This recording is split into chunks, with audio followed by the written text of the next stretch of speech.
దేవుని నామానికి మహిమ కలుగును గాక. హల్లెలూయా. ఈరోజు మనము కీర్తన 46వ కీర్తన మరి ధ్యానం చేసుకుందాం. మరి కీర్తన మరి కోరాహు రాసిన కీర్తన. ఈ కీర్తన మొదటి వచనంలో ఈ రీతిగా ఉంది: దేవుడు మనకు ఆశ్రయమును దుర్గమునే ఉన్నాడు, ఆపత్కాలంలో ఆయన నమ్ముకొనదగిన సహాయకుడు. ఈ వాక్యానికి వచ్చి మనం కొద్దిగా ధ్యానం చేసుకుందాం. దేవుని గురించిన అనుభవం మరి కోరాహు కుమారులకు ఉంది. వారి అనుభవం నుంచి ఈ కీర్తన రాశారు. వారి అనుభవం నుంచి ఈ కీర్తనను పాడి కొనియాడారు. వారి అనుభవం ఏంటంటే, దేవుడు మనకు ఆశ్రయము దుర్గం. ఆశ్రయం అన్న మాటకి అర్థం ఏంటంటే, మీరు చాలా చోట్ల చూస్తూ ఉంటారు, వింటూ ఉంటారు, వృద్ధుల ఆశ్రమం అని.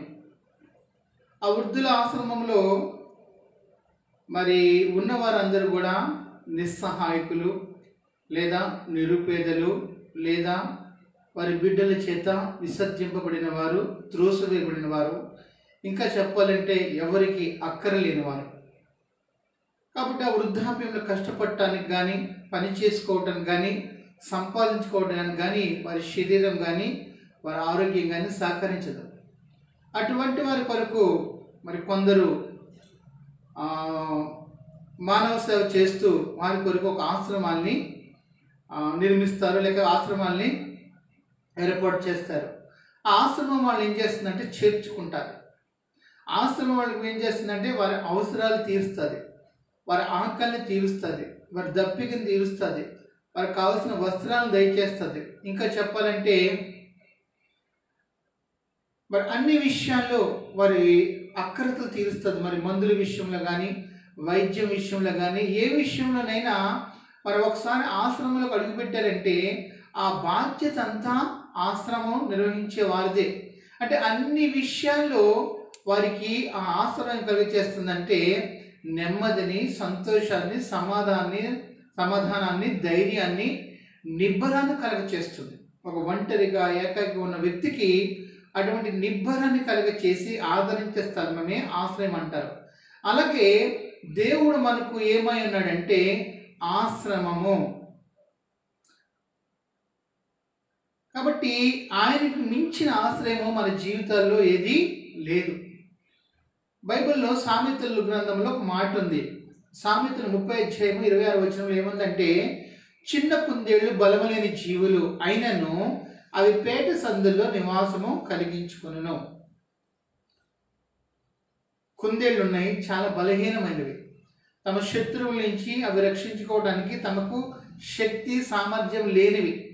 అవి చిన్నవి, కానీ అవి తమను తాము రక్షించుకోవడానికి, తమ శత్రువుల నుంచి తను వేటాడే వారి నుండి రక్షించుకోవడానికి పేట సందుల్లో నివాసం చేసుకుంటాయి. అలాగే కీర్తన 104వ కీర్తన 13వ ఏముందంటే, కుందేళ్లకు బండలు ఆశ్రయస్థానములంట. ఎప్పుడైతే ఆ కుందేళ్ళు, ఆ చిన్న జంతువులు ఆ బండల్లో లేకపోతే ఆ యొక్క పేటు సందుల్లో మరి వెళుతాయో, దూరుతాయో, అక్కడి నుండి ఏ క్రూరముఖం కానీ దేది కూడా దాన్ని అక్కడి నుంచి తీసుకోలేదు, అక్కడి నుంచి విడిపించలేదు. ఎందుకంటే అవి అంత బలమైన ఆశ్రమం. ఆ కొండను పగలగొట్టడం కానీ, ఆ కొండను విడగొట్టడం కానీ, ఆ కొండను బద్దలు కొట్టడం కానీ చేసి ఆ కుందేలు పట్టుకునే సామర్థ్యము ఏ జంతువుకు ఉండదు. కాబట్టి ఆ కుందేలుకు ఆ కొండ పేట ఎలాగుందంటే ఆశ్రమంగా ఉంది. ఈరోజు మన అందరి జీవితాల్లో యేసు ప్రభు ఎలాగున్నాడంటే అటువంటి ఆశ్రమంగా ఉన్నాడు. ఈరోజు మనుషులు ఎవరిని ఆధారంగా చేసుకోవాలి, ఎవరిని ఆశ్రయంగా చేసుకోవాలంటే జీవగల దేవుణ్ణి ఆశ్రయంగా చేసుకోవాలి. యోబు గ్రంథంలో ఒక చక్కటి మాట ఉంటుంది.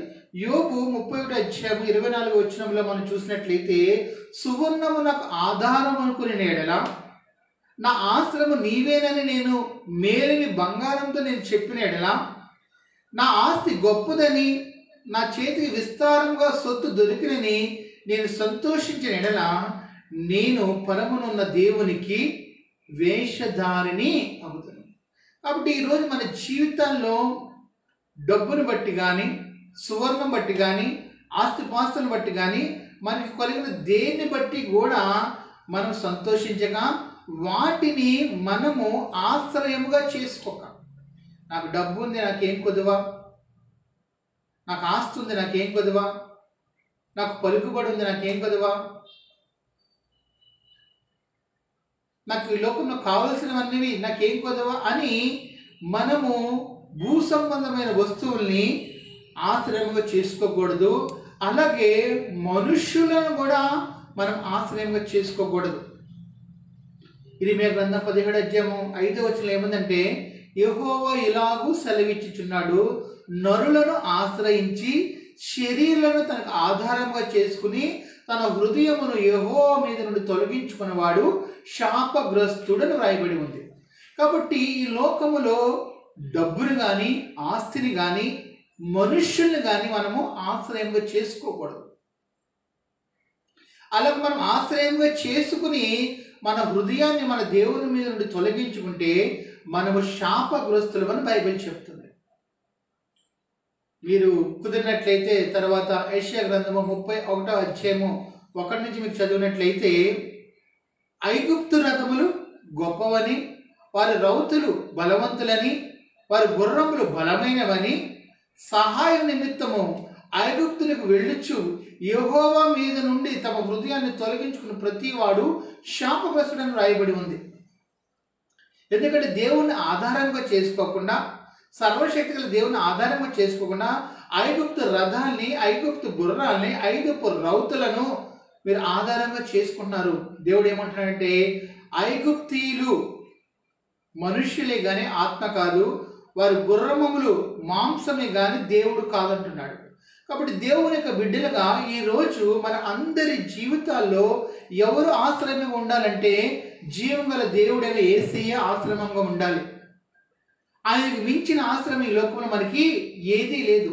ఒక్కసారి ఆయన చాటుకు వస్తే, ఒక్కసారి ఆయన ఆశ్రయిస్తే, ఒక్కసారి మనం ఆయన ఆశ్రయంగా చేసుకుంటే ఆయన రెక్కల కింద మనకి ఏం కలుగుతుందంటే నెమ్మది, శాంతి, సమాధానం కలుగుతుంది. మీ అందరికీ తెలుసు 91వ కీర్తన. 91వ కీర్తన ఏముంది? మహోన్నతుని చాటున నివసించేవాడే సర్వశక్తుని నీడను విశ్రమించువాడు.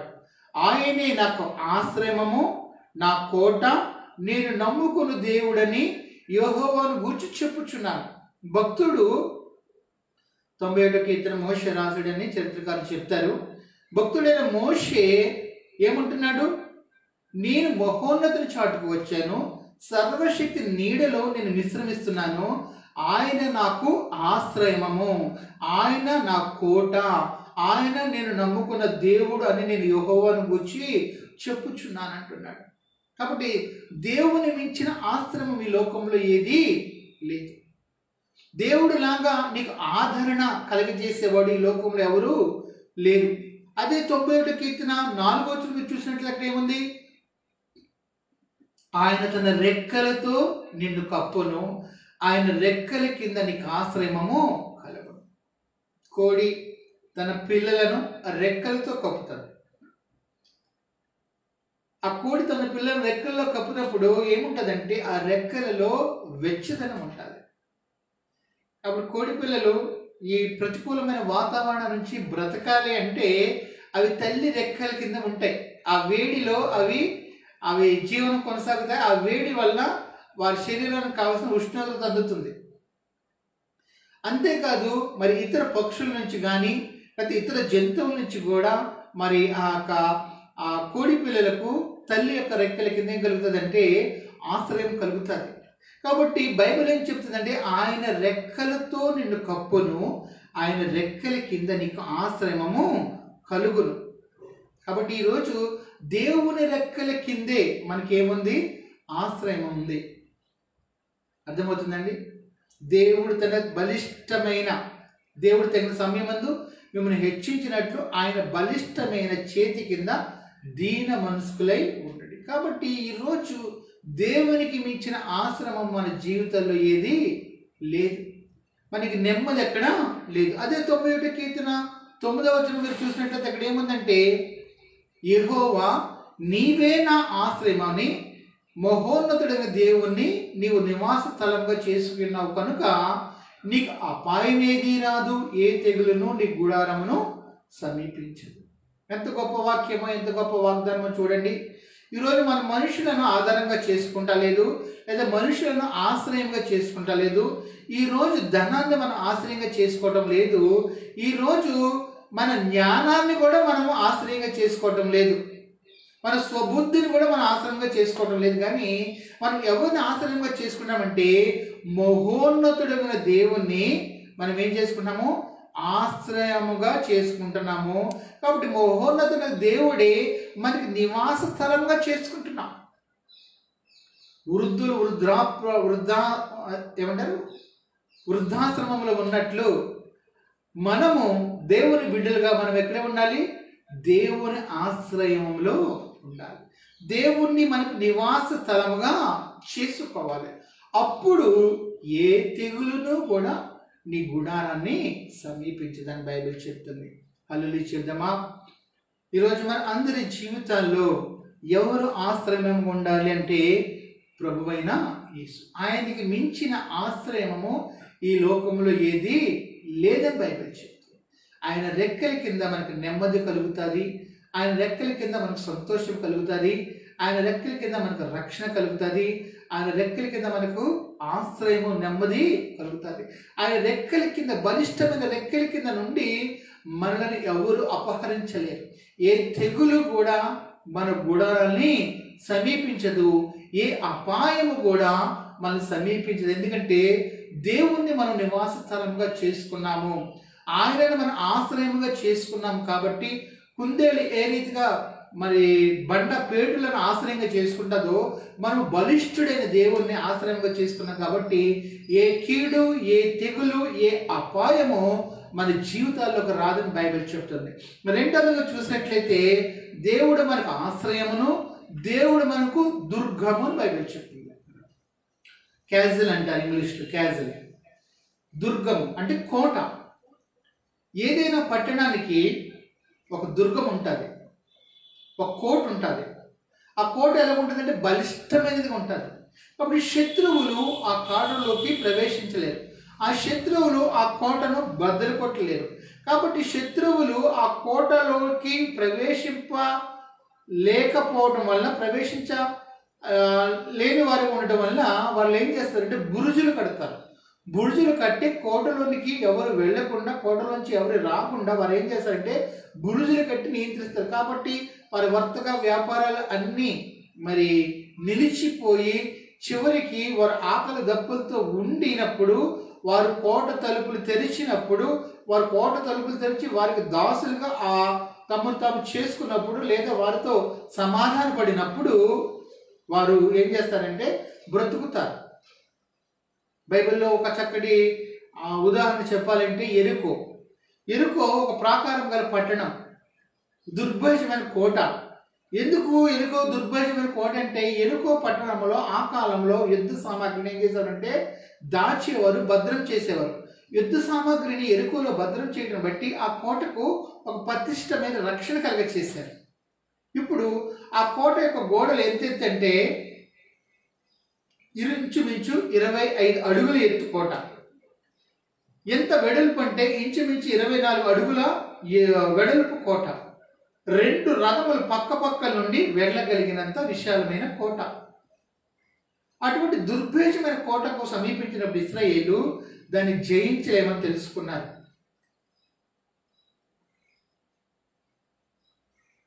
ఎరుకో కోటను, ఎరుకో పట్టణాన్ని, ఎరుకో ప్రాకారాన్ని కూల్చలేమని తెలుసుకున్నారు. ఇంకా చెప్పాలంటే ఆ కోట మీద వాళ్ళు ఏంటంటే ఆ అంబులు వారు ఉంటారు. వాళ్ళు ఏం చేస్తూ ఉంటారంటే బాణాలు ప్రయోగిస్తూ ఉంటారు శత్రువుల మీద. అంతేకాకుండా పెద్ద పెద్ద బండలు వారి మీదకి విసురుతూ ఉంటారు. కాబట్టి ఎవరు కూడా శత్రువులు సమీపించలేరు. మరి ఒక ఉదాహరణ చెప్పాలంటే న్యాయాధిపతుల గ్రంథంలో అబీమెలెకు అనే ఒక రాజు ఉన్నాడు. తాను రాజుగా ఏం చేశాడంటే కనపరుచుకున్నాడు, తను రాజుగా ప్రకటించుకున్నాడు. ఒక కోటను పట్టుకోవడానికి వెళ్ళినప్పుడు ఒక స్త్రీ తిరగల రాయి పై నుండి విసిరినప్పుడు అతని కపాలము పగిలి చనిపోయాడంట. కాబట్టి కోటలోకి ఎవరు ప్రవేశించలేరు, దుర్భేజంగా ఉంటుంది ఏదంటే కోట. అర్థమవుతుందండి? కాబట్టి దేవుడు మనకు ఎటువంటి వాడుగా ఉన్నాడంటే మనకు ఒక దుర్గముగా, ఒక కోటగా ఉన్నాడు. మీ అందరికీ దగ్గరలో తెలిసిన కోట ఏంటంటే గోల్కొండ కోట. అది ఎంత విశాలంగా ఉంటుందో, అది ఎంత దుర్భేజంగా ఉంటుందో చూసిన వారికి అర్థమవుతుంది. కాబట్టి ఈరోజు మన అందరి జీవితంలో కోటగా ఎవరున్నారు, దుర్గంగా ఎవరున్నారంటే ప్రభువైన యేసు. ఒక్కసారి ఆ దుర్గంలో మనం ప్రవేశించామంటే శత్రువు ఆ దుర్గాన్ని ఛేదించలేడు, శత్రువు ఆ దుర్గాన్ని పడగొట్టలేడు, శత్రువు ఆ దుర్గాన్ని నాశనం చేయలేడు, శత్రువు ఆ దుర్గములో ప్రవేశించలేడు. ఒక్కసారి మనం ఆ కోటలో ప్రవేశించామంటే అందులో మనకి ఏముంటుందంటే నెమ్మది ఉంటుంది, రక్షణ ఉంటుంది. అందుకని బైబిల్లో మరి సొలొమోను ఒక చక్కటి మాట అంటాడు. మరి సామెతలు 18వ అధ్యాయము 10వ వచనంలో ఏముందంటే, యెహోవా నామము బలమైన దుర్గము, నీతిమంతుడు అందులోనికి పరిగెత్తి సురక్షితంగా ఉండును. దేవుని యొక్క నామము బలమైన దుర్గం అంట, దుర్భేజమైన దుర్గం. ఎవ్వరు కూడా ప్రవేశించలేని పటిష్టమైన రక్షణ కలిగిన దుర్గం. కాబట్టి దేవుడు మనకి ఎలాగున్నాడంట, బలమైన దుర్గముగా, శ్రేష్టమైన దుర్గముగా, ఉన్నతమైన దుర్గంగా, దుర్భేజమైన దుర్గంగా ఉన్నాడు. నీతిమంతుడైన వాడు అంటే క్రీస్తు యేసును అంగీకరించిన వాడు, క్రీస్తు యేసును విశ్వసించిన వాడు అందులోనికి ప్రవేశించి ఎలాగుంటాడంట, సురక్షితముగా ఉంటాడు, నెమ్మదిగా ఉంటాడు. హల్లెలూయా చేద్దామా? హల్లెలూయా. కాబట్టి దేవుడు మనకి ఎటువంటి వాడంటే ఒక బలమైన దుర్గం, అందులోకి ఏ శత్రువు ప్రవేశించలేడని బైబిల్ చెప్తుంది. ఈరోజు మన అందరి జీవితాల్లో యేసు ఎలా ఉన్నాడంటే ఆశ్రయముగా, దుర్గముగా ఉన్నాడు. ద్వితీయోపదేశ కాండములో ఒక మాట ఉంటుంది. ద్వితీయోపదేశ కాండము 32వ అధ్యాయము 30వ వచనం చూసినట్లయితే, తమ ఆశ్రయ దుర్గము వారిని అమ్మివేయని ఎడల, యెహోవా వారిని అప్పగింపుని ఎడల, ఒకడు 1000 మందిని ఏల తరుమును, ఇద్దరు 10,000 మందిని ఏల పారదోలుదురు. కాబట్టి దేవుడు మనకు ఆశ్రయ దుర్గం అంట. ఆయన మమ్మల్ని అమ్మకపోతే, మన శత్రువులను అప్పగింపకపోతే మనము మన శత్రువులను ఏ విధంగా తరుగుతాం? ఒకడు 1000 మంది, ఇద్దరు 10,000 మంది తరుగుతారంట. ఎందుకంటే మన ఆశ్రయ దుర్గము మనతో కూడా ఉన్నాడు. మన ఆశ్రయ దుర్గము మనల్ని అమ్మివేయలేదు. మన ఆశ్రయ దుర్గములో మనం ఉన్నాం కాబట్టి మనకు మన శత్రువులను ఏం కలుగుతుందంటే జయము కలుగుతుంది. కాబట్టి 46వ కీర్తన ఒక ఉన్నతమైన అనుభవం నుంచి భక్తుడైన కోరాహు రాస్తాడు. ఏంటంటే దేవుడు మనకు ఆశ్రయము, దేవుడు మనకు దుర్గము. ఇంకా చెప్పాలంటే దేవుడు మనకు ఉన్నతమైన ఆశ్రయ దుర్గము. కాబట్టి దేవుని ఎవరు ఆశ్రయించినా వారికి ఏ మేలు కొద్ది ఉండదని బైబిల్ చెప్తుంది. సింహపు పిల్లలు ఆకలి గలవై లేమి గొన్నను, యెహోవాను ఆశ్రయించిన వారికి ఏ మేలు కొదువుగా ఉండదు. కాబట్టి ఈరోజు మన అందరి జీవితాల్లో మేలు కానీ, సంతోషం కానీ, సమాధానం కానీ, నెమ్మది కానీ, ఆదరణ కానీ, రక్షణ కానీ ఎక్కడ కలుగుతుంది, ఎప్పుడు కలుగుతుందంటే దేవుణ్ణి మనము ఆశ్రయంగాను, దేవుణ్ణి మనము ఉన్నతమైన దుర్గంగాను చేసుకున్నప్పుడు. అంతేకాకుండా తరువాత వచనంలో ఏముందంటే ఆయన నమ్ముకొనదగిన సహాయకుడు. మన ఆశ్రయ దుర్గమైన దేవుడు ఎటువంటి వాడంట? నమ్ముకొనదగిన సహాయకుడు. మనుష్యులెవ్వరూ నమ్మదగిన వారని బైబిల్ చెప్తుంది. ఏ మనుష్యుడు నమ్మదగిన వాడు కాడని బైబిల్ చెప్తుంది. మనము నమ్మదగిన వారం అయినప్పటికీ కూడా దేవుడు నమ్మదగిన వాడు కాకపోవనని బైబిల్ చెప్తుంది. కాబట్టి దేవుడు ఒక స్వరూపంలో ఆయన స్వభావంలో, ఆయన గుణ లక్షణాల్లో ప్రత్యేకంగా మనం తెలుసుకోవాల్సిన విషయం ఏంటంటే ఆయన నమ్మదగిన వాడు, నమ్ముకొనదగిన సహాయకుడు. కొరింథీ పత్రిక 1:9 ఈ రీతిగా ఉంది, తన కుమారుడైన యేసుక్రీస్తు సహవాసానికి పిలిచిన దేవుడు నమ్మదగిన వాడని బైబిల్ చెప్తుంది. కాబట్టి దేవుని యొక్క గుణ లక్షణాల్లో శ్రేష్టమైనది ఏంటంటే నమ్మకత్వం. ఆయన నమ్మదగిన దేవుడు, ఏ విషయంలోనైనా నమ్మదగిన దేవుడు. మొదటి యోహాను పత్రిక 1:9 ఏం చెప్తుంది? మన పాపములను మనం ఒప్పుకునే నెడల ఆయన నమ్మదగినవాడు, నీతిమంతుడు కనుక మన పాపములను క్షమించి సమస్తమైన దుర్నీతి నుండి మనల్ని కడిగి పవిత్రులుగా చేయను. అక్కడ ఏమంటుందంటే నమ్మదగిన దేవుడు. ఈరోజు నేను దేవుని దగ్గరికి వచ్చి క్షమాపణ అడిగితే దేవుడు ఎటువంటి దేవుడు ఉన్నాడు? నమ్మదగిన దేవుడు ఉన్నాడు. అంటే ఈరోజు నేను దేవుని దగ్గరికి వచ్చి క్షమాపణ అడిగినప్పుడు నేనేమని నమ్ముతానంటే దేవుడు నన్ను క్షమించాడని నేను నమ్ముతాను. ఎందుకు నేను నమ్ముతానంటే వాక్యమే సెలవేస్తుంది ఆయన నమ్మదగిన వాడు. అర్థమవుతుందండి?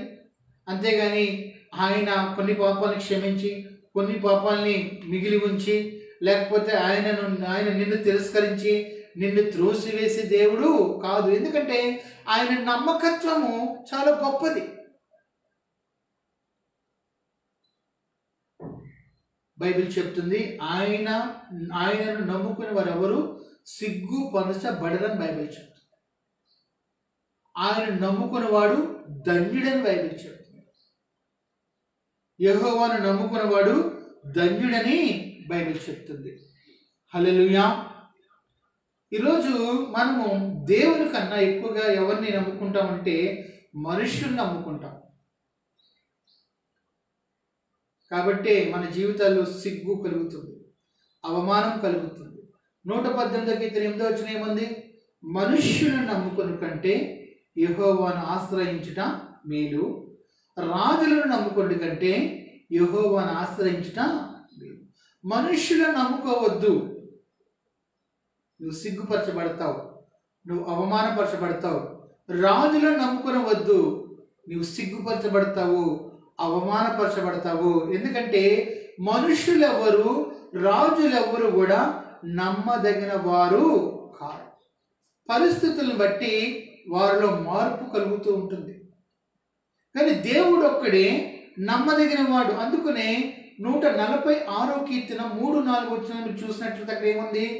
రాజుల చేతనైనను నరుల చేతనైనను రక్షణ కలుగుదు కనుక వారిని నమ్ముకునుకుడి. యుద్ధమునకు రథములు సిద్ధము చేయట కద్దు గాని రక్షణ ఎవరు ఆధీనమంట? విజయం ఎవరు ఆధీనమంట? యెహోవా ఆధీనమంట. కాబట్టి నువ్వు యుద్ధానికి నువ్వు ఎంత కష్టపడినా, ఎంత ప్రయాసపడినా, ఎంత యుద్ధ సామాగ్రి సమకూర్చుకున్నా, ఎంతమంది రాజులను నీకు సహాయకులుగా నువ్వు లంచం ఇచ్చి తీసుకొచ్చిన రక్షణ ఎవరి వశంలో ఉందంటే దేవుని వశంలో ఉంది. కాబట్టి బైబిల్ ఏం చెప్తుందంటే రాజుల వల్ల కానీ నరుల వల్ల కానీ రక్షణ కలగదు.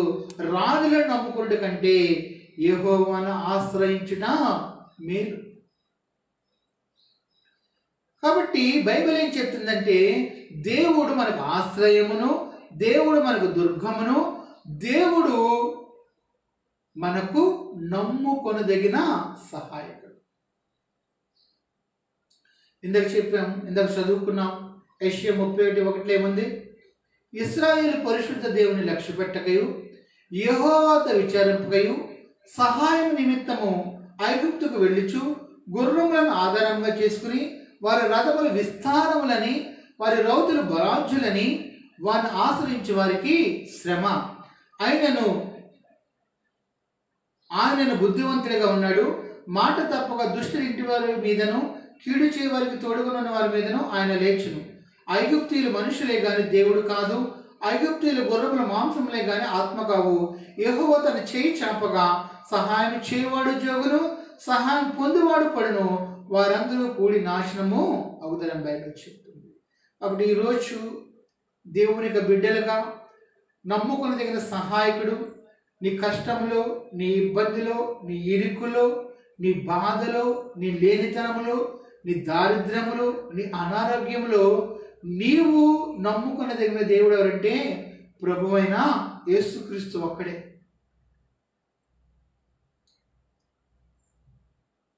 ఆయన ఎప్పుడు కూడా తన ముఖాన్ని త్రిప్పే దేవుడు కాదు. ఆయన ఎవరిని తిరస్కారం చేసే దేవుడు కాదు. యోబు 36:5 ఏముంది? దేవుడు బలవంతుడు కానీ ఆయన ఎవరిని తిరస్కారం చేయడు. యోహాన్ పత్రికలో, యోహాన్ సువార్తలో ఏముంది? నా యొద్దకు వచ్చి వారిని నేను ఎంత మాత్రము త్రోసి వేయను అంటున్నాడు దేవుడు. యోహాన్ సువార్త 6:37. కాబట్టి దేవుడు ఎటువంటి వాడుగా ఉన్నాడంటే ఆపత్కాలమున, కష్టకాలమున నీవు నమ్ముకొనదగిన సహాయకుడు. హిజ్కియా గురించి మీ అందరికీ తెలుసు. హిజ్కియా ఒక చిన్న రాజు. హిజ్కియా 2 గోత్రాలకి రాజు. 2 గోత్రాలు ఎవరంటే యూదా, బెన్యామీన్. మిగిలిన 10 గోత్రాలని ఇశ్రాయేల్ దేశముగా వర్ణిస్తారు. ఈ 2 గోత్రాలని యూదా దేశంగా వర్ణిస్తారు. ఒక చిన్న రాజు హిజ్కియా, దేవుని యందు భయభక్తులు కలిగిన రాజు హిజ్కియా, చెడుతనాన్ని విసర్జించిన రాజు హిజ్కియా, తన దేశంలో దేవతా స్తంభములను తొలగించిన వాడు హిజ్కియా, మరి గొప్ప సంస్కర్తగా ఉన్నవాడు హిజ్కియా. చిన్న రాజు. అప్పటి కాలంలో అష్షూరీయులు ప్రపంచాన్ని ఏలుతున్నారు. అష్షూరు రాజు సన్హెరీబు చుట్టుపక్కల మరి ప్రాంతాల్ని, దేశాల్ని, రాజ్యాన్ని అన్నింటినీ కూడా జయించాడు. ఇప్పుడు అష్షూరు రాజు ఎవరి మీదకి దండెత్తి వచ్చాడంటే హిజ్కియా మీదకి దండెత్తి వచ్చాడు. యూదా దేశం మీదకి దండెత్తి వచ్చాడు. కాబట్టి ఆ గొప్ప సైన్యాన్ని ఎదుర్కొనే శక్తి ఎవరికి లేదు? హిజ్కియాకి లేదు. కానీ హిజ్కియా దేవుని సన్నిధిలోకి వెళ్ళాడు. సన్హెరీబు రబ్షకే చేత పంపిన ఉత్తరాన్ని దేవుని యొక్క మందిరంలో పరిచి, ప్రభువా, సన్హెరీబు అనేక రాజ్యాల్ని జయించాడంటే వారి యొక్క దేవతలు విగ్రహాలు, నీవైతే జీవం కలిగిన దేవుడు. కాబట్టి సన్హెరీబు చేతిలోండి మమ్మల్ని తప్పించు, మమ్మల్ని కాపాడు, మా శత్రువుల నుండి మాకు విడుదల కలగచేయి, వారి ఇచ్చలకు మమ్మల్ని అప్పచెప్పకు ప్రభువా అంటూ హిజ్కియా దేవుని మందిరంలోకి వెళ్ళి ప్రార్థించినప్పుడు, దేవుని ఆశ్రయంగా చేసుకున్నప్పుడు, దేవుని నమ్ముకున్నప్పుడు, దేవుని మీద ఆధారపడినప్పుడు దేవుడు తన దూతను పంపి 185,000 అష్షూరు సైన్యాన్ని ఒక్క రాత్రిలోనే నాశనం చేసింది. హిజ్కియా అంత గొప్ప విజయాన్ని పొందుకోవడానికి కారణం ఏంటో చెప్పనా? తన ఆపదలో ఎవరు నమ్ముకున్నాడు?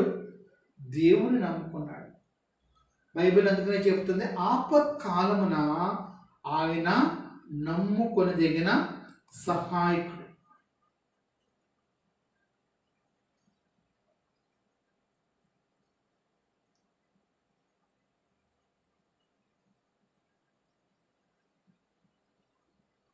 ఏ పరిస్థితుల్లోనైనా, చిన్న ఎగ్జాంపుల్ నేను చెప్తాను.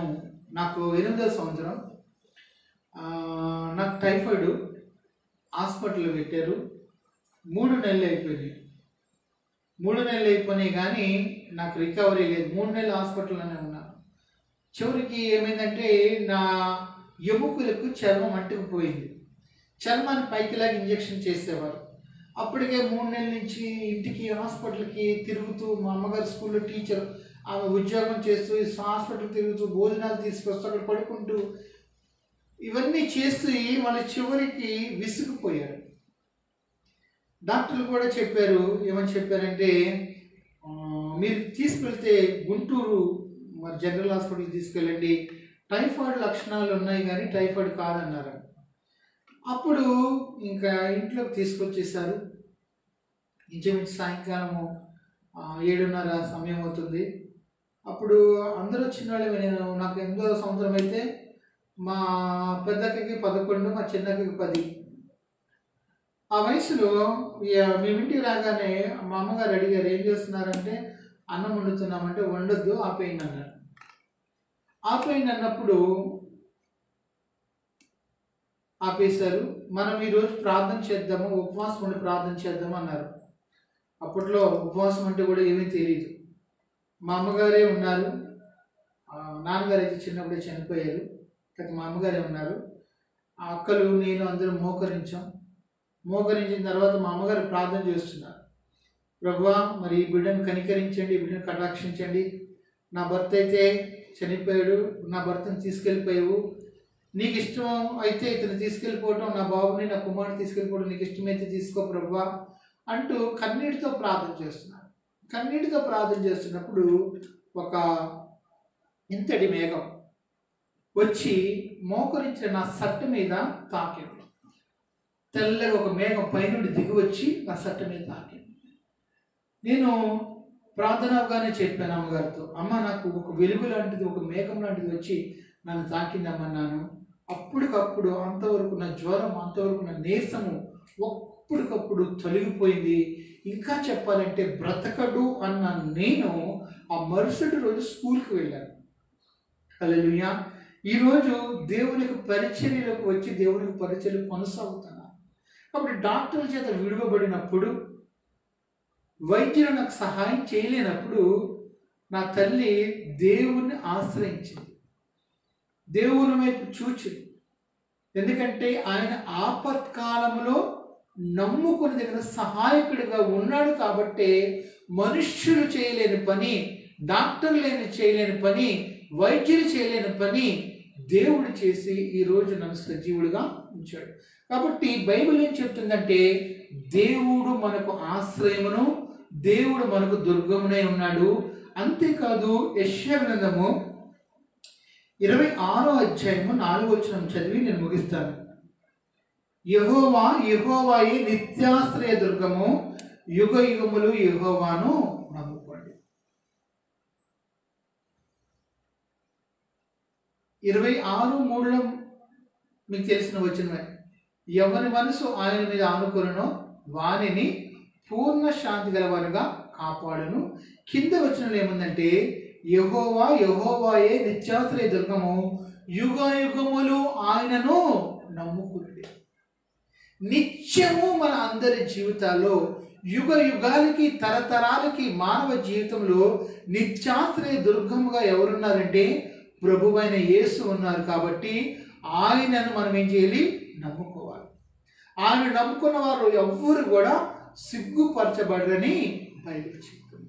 కాబట్టి ఈరోజు మన అందరి జీవితాల్లో ఇంతవరకు నువ్వు దేవుణ్ణి ఆశ్రయంగా చేసుకోలేదేమో, ఇంతవరకు దేవుణ్ణి నీకు దుర్గంగా చేసుకోలేదేమో, ఇంతవరకు దేవుణ్ణి నువ్వు నమ్ముకోవటం లేదేమో, నీ జ్ఞానాన్ని, నీ బుద్ధిని నమ్ముకుంటున్నావేమో, నీ తెలివిని నమ్ముకుంటున్నావేమో, నీ తెలివిని ఆధారంగా చేసుకున్నావేమో, నీ డబ్బుని, నీ ధనాన్ని ఆధారంగా చేసుకున్నావేమో, మనుషులను ఆధారంగా చేసుకుంటున్నావేమో, నువ్వు శాపగ్రస్తుడు అవుతావని బైబిల్ చెప్తుంది. నీ హృదయాన్ని దేవుని మీద తొలగించుకొని మనుషుల వైపు, ధనము వైపు, నీ సొంత జ్ఞాన వైపు నువ్వు చూస్తున్నావేమో, నువ్వు శాపగ్రస్తుడు అని బైబిల్ చెప్తుంది. కాబట్టి ఈరోజు మన అందరి జీవితాల్లో దేవుణ్ణి మాత్రమే మనం ఆశ్రయంగా చేసుకోవాలి, దేవుని మాత్రమే ఆయన దుర్గంగా చేసుకోవాలి, దేవుని మాత్రమే మనము నమ్ముకోవాలి.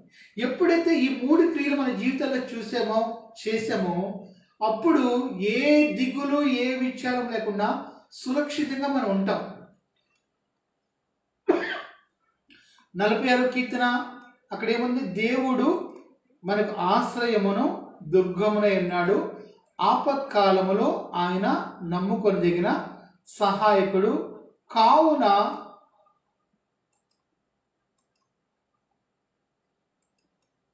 భూమి మార్పు నొందినను, నడి సముద్రములలో పర్వతములు మునిగినను, వాటి జలములు ఘోషించుతూ నురుగు కట్టినను, ఆ పొంగునకు పర్వతములు కదిలను, మనము భయపడక ఉండుము. ఎందుకు? లోకమంతా మునిగిపోతుంది, పర్వతాలు మునిగిపోతున్నాయి, సునామీలు వస్తున్నాయి, అగ్ని పర్వతాలు బద్దలై లావా మొత్తము నది వలె ప్రవహిస్తుంది. ఇన్ని పరిస్థితులు జరిగినా మనకు భయం లేకుండా ఉన్నాము, మనం దిగులు లేకుండా ఉన్నాము, మనం విచారం లేకుండా ఉన్నాము. దానికి కారణం ఏంటో చెప్పనా? దేవుణ్ణి మనము ఆశ్రయముగా దుర్గముగా చేసుకున్నాము. ఆపత్కాలంలో నమ్ముకున్న సహాయకుడిగా ఆయన చేసుకున్నాం. కాబట్టి భూమిలో ఎటువంటి మార్పులు వచ్చినా, నీ కుడి పక్క 1000 మంది పడినా, నీ ఎడమ పక్క 10,000 మంది పడినా నీకు అపాయము రానే రాదని బైబిల్ చెప్తుంది. కాబట్టి ఇంతవరకు నువ్వు దేవుని ఆ విధంగా చేసుకోలేదేమో, నీకు ఆశ్రయంగా చేసుకోలేదేమో, నీకు దుర్గంగా చేసుకోలేదేమో, భయముతో దిగులుతో విచారంతో నీ జీవితకాలను గడుపుతున్నావేమో. ఈరోజు సమస్తమైన భయాలు తొలగించి నీకు నెమ్మది, శాంతి, సమాధానము, నిబ్బరము, రక్షణ కలగచేసేవాడు ఎవరంటే ప్రభువైన యేసు. ఏ కరోనా వస్తుందేమో, చనిపోతామేమో, మన బ్రతుకులు ఏమవుతుందో భయపడడం అవసరం లేదు. నువ్వు దేవుని ఈరోజు ఆశ్రయంగా చేసుకో, దేవుని దుర్గంగా చేసుకో, ఆయన నమ్ముకొని నీకు సహాయకుడిగా నువ్వు చేసుకో. సంతోషంగా, సమాధానంగా, నెమ్మది కలిగి జీవించబడగన ఉంటావు. అట్టి కృప పరిశుద్ధాత్మ దేవుడు మీ అందరికీ దయచేయనుగాక. ఆమేన్. ప్రార్థన చేసుకుందాం. పరలోకమందున మా తండ్రి, పరిశుద్ధుడ, పరిపూర్ణ, గొప్ప దేవానికి వందనాలు. దేవుడు మనకు ఆశ్రయము, దుర్గమును, ఆపత్కాలను నమ్ముకున్న సహాయకుడని ఈ దినాన్ని మాట్లాడే ప్రభ, ఎవరి మనసు నీ మీద ఆనుకుంటుందో వారిని పూర్ణ శాంతి గలవనుగా నువ్వు కాపాడుతాను బైబిల్ చెప్తుంది. ఇంతవరకు ప్రభు మనుషులు నమ్ముకుని సిగ్గుపడ్డారేమో, తమ ధనాన్ని నమ్ముకుని సిగ్గుపడ్డారేమో ప్రభా తండ్రి, లేకపోతే తమ సొంత జ్ఞానాన్ని, బుద్ధిని నమ్ముకుని సిగ్గుపడ్డారేమో. ఈ దినాన్న ప్రభా వారు నీ తట్టు చూసినట్లు వారు కన్నులు తెరమని ప్రార్థన చేస్తున్నాను. జీవంగల దేవుణ్ణి ఆశ్రయంగా చేసుకోవడానికి, జీవంగల దేవుని దుర్గంగా చేసుకోవడానికి, అందులోకి పరిగెత్తి సురక్షితంగా నీ రెక్కల కింద జీవించడానికి ఈరోజే వారికి హృదయంలో ప్రేరేపించండి, వారి మనసులో విశ్వాసాన్ని పుట్టించండి. ప్రభువా నిన్ను విడిచి జీవించినందుకు నన్ను క్షమించమని నీతో సమాధానపడి నీలో ఉన్న సంతోష సమాధానాలు వారు అనుభవించినట్లు, నీ రక్షణ అనుభవించినట్లు, నీ కృప, నీ కాపుదల వారు అనుభవించినట్లు, నీ సమృద్ధి వారు అనుభవించినట్లు సహాయం చేయమని త్వరలో రాను యేసు అతి పరిశుద్ధ నామములో ప్రార్థించి వేడుకుంటున్నాం తండ్రి. ఆమేన్. మన తండ్రి దేవుని ప్రేమ, ప్రభువు యేసుక్రీస్తు వారి కృప, పరిశుద్ధాత్మ దేవుని అన్యోన్య సహవాసం, కాపుదల, సంరక్షణ, నడిపింపు వలన కూడి ఉన్న మనకు ప్రార్థించిన బిడ్డలకు, చూస్తున్న వీక్షకులకు సదాకాలం తోడే ఉన్న గాక. ఆమేన్. ఆమేన్. ఆమేన్. దేవుడు మేము దీవించిన గాక. ఆమేన్.